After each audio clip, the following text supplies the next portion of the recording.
প্রথম কথা হচ্ছে নির্বাচনের আগে স্পেশাল রিভিশন হচ্ছে, 2002-এ হয়েছিল, আবার হচ্ছে, এবং এতে প্রত্যেক বছরই আপনি দেখবেন নভেম্বর ডিসেম্বর মাসে 6 সপ্তাহ শনি এবং রবিবার বিএলওরা বুথে গিয়ে বসেন। এটাকে প্রত্যেক বছরই হয় এবং 2025-এ ভোটার তালিকায় বেরিয়েছে ভারতবর্ষে সংশোধনী হওয়ার পরে, ইনক্লুডিং ওয়েস্ট বেঙ্গল, 5ই জানুয়ারি।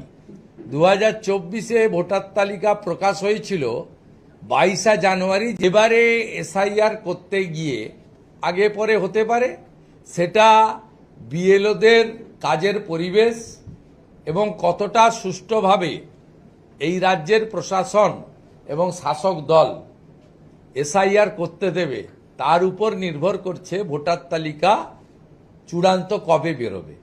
কিন্তু ভোটার তালিকা চূড়ান্ত যদি না বেরোয় ফেব্রুয়ারি মাসের মধ্যে, ফেব্রুয়ারি মাসের শেষ সপ্তাহে যদি নির্বাচনী নির্ঘণ্ট না বেরোয়, এপ্রিল মাসের 25 তারিখের মধ্যে পুরো নির্বাচন প্রক্রিয়া শেষ না হয়, তাহলে অটোমেটিক কোর্সে রাষ্ট্রপতি শাসন অর্থাৎ গভর্নরের হাতে রাজ্য চলে যাবে।